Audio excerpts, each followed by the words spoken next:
Social important questions ఎలా అడుగుతాడో, ఎలా answer ఇవ్వాలనేది డిస్కస్ చేద్దాం. క్వెషన్ పేపర్‌లో ఈ విధమైన క్వెషన్స్ కంపల్సరీగా క్వెషన్ పేపర్‌లో ఉంటాయి స్టూడెంట్స్. అదేంటంటే పారాగ్రాఫ్ ఇంటర్ప్రెట్ 6 మార్క్స్‌లో ఉంటుంది, 4 మార్క్స్‌లో ఉంటుంది. వేరే వేరేగా ఉంటుంది కానీ పారాగ్రాఫ్ ఇంటర్ప్రెట్ మాత్రం 2 సెక్షన్‌లో థర్డ్ సెక్షన్, సెకండ్ సెక్షన్‌లో కంపల్సరీగా ఇస్తాడు. టేబుల్ ఆర్ గ్రాఫ్ ఇచ్చి అనలైజ్ చేయమని చెప్తాడు. 6 మార్క్స్‌లో ఉంటుంది అది, 4 మార్క్స్‌లో ఉంటుంది. Map pointing, India map and world map. India map 6 మార్క్స్‌లో ఉంటే వరల్డ్ మ్యాప్ 4 మార్క్స్‌లో ఉంటుంది. వరల్డ్ మ్యాప్ 4 మార్క్స్ ఉంటే ఇండియా మ్యాప్ 6 మార్క్స్‌లో ఉంటుంది.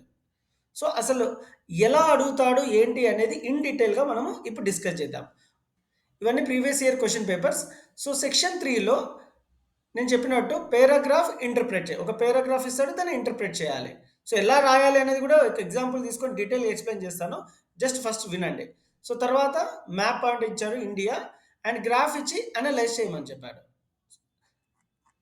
ఇలాంటిదే మళ్ళీ 4 మార్క్స్‌లో కూడా ఉందా లేదా అనేది కూడా చూద్దాం. సెక్షన్ 2లో పారాగ్రాఫ్ ఇచ్చారు, ఇంటర్ప్రెట్. అది కాకపోతే వేరే పారాగ్రాఫ్ అండ్ టేబుల్ ఇస్తాడు ఆర్ గ్రాఫ్ ఇస్తాడు, అనలైజ్ చేయమని చెప్తాడు, ఇచ్చాడు. దెన్ మ్యాప్ అనేది కూడా చెప్పాను. Map, old map. So this 3 are compulsory questions in 4 marks and 6 marks. So ఇది వేరే క్వెషన్ పేపర్. సో సెక్షన్ 3లో విల్ సీ పారాగ్రాఫ్ ఇచ్చి అనలైజ్ చేయమన్నారు. ఎస్, పారాగ్రాఫ్ ఇచ్చాడు, ఒపీనియన్ అనలైజ్ చేయమని చెప్పాడు. గ్రాఫ్ ఇచ్చాడు, అనలైజ్ చేయమని చెప్పాడు. ఓల్డ్ మ్యాప్, ఇక్కడ ఓల్డ్ మ్యాప్ ఉంటే 4 మార్క్స్‌లో ఇండియా మ్యాప్ ఉంటుంది students. Will see that one also second section. Paragraph ఇచ్చాడు, కామెంట్ చేయమన్నాడు. టేబుల్ ఇచ్చి అనలైజ్ చేయమని చెప్పాడు. ఇండియా మ్యాప్ మీకు ఈజీగా ఉండటం కోసం ఒక దగ్గర పెట్టాను. 6+4 2 క్వశ్చన్స్ అడుగుతాడు, 10 మార్క్స్. పారాగ్రాఫ్ ఇంటర్ప్రెట్ చేయడం 10 మార్క్స్, టేబుల్ ఆర్ గ్రాఫ్ ఇచ్చి 10 మార్క్స్. ఎందుకంటే 6 మార్క్స్ 4 మార్క్స్ అడుగుతారు. Map pointing 6 marks, 4 marks, 10 marks. So వీటిలోనే we can easily score 30 marks. So ఇప్పుడు ఒక పారాగ్రాఫ్ తీసుకుందాము అండ్ ఇంటర్ప్రెట్ చేద్దాం. ఎలా ఇంటర్ప్రెట్ చేయాలో చూద్దాం.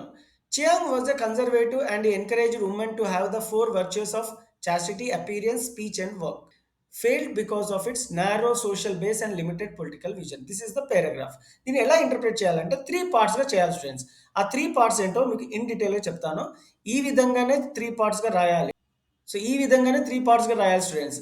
అండర్‌స్టాండింగ్ అంటే మీరు ఇంట్రడక్షన్ లాగా రాయాలి. ఇంటర్ప్రిటేషన్ అంటే ఎక్స్‌ప్లనేషన్ రాయాలి. Conclusion or suggestion. So this 3 points ప్రకారమే మనము పారాగ్రాఫ్ రాయాలి. ఎందుకు సార్ ఈ 3 పాయింట్స్ రాగానే రాయాలి అంటే this was prescribed by government of Telangana. So ఇది మనకి ప్రిన్సిపల్ ఆఫ్ ఎవాల్యుయేషన్‌లో ఉంది. So introduction, explanation, conclusion or suggestion. So మీరు ఇంట్రడక్షన్ రాసే ఆ పారాగ్రాఫ్‌కి 1.5 మార్క్ వస్తుంది. ఒకవేళ 6 మార్క్స్ అయితే.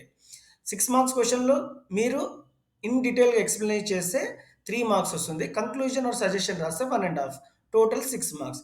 ఇందులో మీరు ఇంట్రడక్షన్ రాయకపోయినా, కంక్లూజన్, సజెషన్ రాయకపోయినా మీకు మార్క్స్ పోతాయి. So you have to learn this tip students.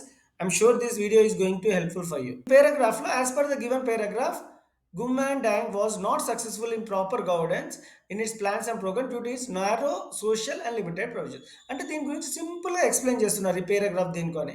And in డీటెయిల్‌గా రాయాల్సి ఉంటుంది ఎక్స్‌ప్లనేషన్. పాయింట్స్ రూపంలో రాయొచ్చు, పారాగ్రాఫ్ రూపంలో రాయొచ్చు.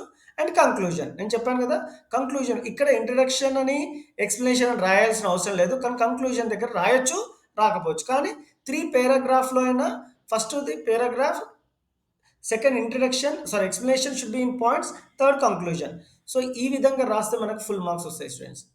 సో ఒక bar graph or pie graph ఇచ్చి అనలైజ్ ఇట్ అంటాడు. సో అనలైజింగ్‌లో 2 స్టెప్సే ఉంటది. ఒకటి ఈ గ్రాఫ్ దేని గురించి ఉంది? టైటిల్ గురించి రాయాలి. The pie chart represent the change in shares of different sectors in GDP. So different sectors in GDP గురించి రిప్రజెంట్ చేస్తుంది ఈ పై చార్ట్స్ అని రాస్తే సరిపోతుంది. ఏదైనా this bar graph shows explain about gross domestic products అని రాసినా సరిపోతుంది. అండ్ మీరు రిసోర్స్ ఇది ఇన్ డీటెయిల్‌గా మీరు ఎక్స్‌ప్లనేషన్ ఇవ్వాల్సి వస్తుంటుంది. అంటే 1973, 74లో ఏ ఎక్కువ ఉంది, బి తక్కువ ఉంది. మీకు ఏమనిపిస్తే అనలైజ్‌లో మీరు రాయాల్సి ఉంటుంది. ఎక్స్‌ప్లనేషన్ చేయాల్సి ఉంటుంది. That's it. 2 పారాగ్రాఫ్‌లో రాయాలి. ఒకటి ఈ టేబుల్ ఈ గ్రాఫ్ దేని గురించి ఉంది and explanation about the graph. ఇలా రాస్తే మీకు 6కి 6 మార్క్స్, ఒకవేళ 4లో ఉంటే 4కి 4 మార్క్స్ వస్తాయి స్టూడెంట్స్. అండ్ మ్యాప్ పాయింటింగ్ మీ అందరికీ తెలుసు. మ్యాప్ పాయింటింగ్‌లో 2 అడుగుతాడు, world map and India map. మీరు కంపల్సరీగా వీటిని మాస్టరింగ్ చేయాల్సిందే. వరల్డ్ మ్యాప్ 6 మార్క్స్‌లో అడిగితే ఇండియా మ్యాప్ 4 మార్క్స్‌లో అడుగుతాడు. ఇండియా 6 అడిగితే వరల్డ్ మ్యాప్ 4 అడుగుతాడు. సో, ఇప్పుడు షార్ట్ ఆన్సర్స్ ఎలా అడుగుతాడో చూద్దాం. స్లోగన్స్ ఆర్ పాంప్లెట్ కంపల్సరీ ఒకటి వస్తుండొచ్చు. తెలంగాణ ఆర్ ఇండియా డ్రా చేయాల్సి ఉంటుంది 2 మార్క్స్‌కి. ఒక టేబుల్ ఇచ్చి, ఆ టేబుల్‌కి అనుగుణంగా 2 క్వెషన్స్ ఇస్తాడు. We have to answer based on the table అంతే. So, these 3 are very short ఆన్సర్‌లో అడుగుతాడు జనరల్‌గా. ఒకవేళ మీకు ఈ వీడియో హెల్ప్‌ఫుల్ అయినట్టుంటే please give a like. And నేను within half an hour I'm going to upload a maths గురించి ఒక సెపరేట్ వీడియో చేయాలనుకుంటున్నాను. ఎందుకంటే 10 మార్క్స్ కాబట్టి I'm sure that video also will helpful for you. Thank you students. All the best for tomorrow exam.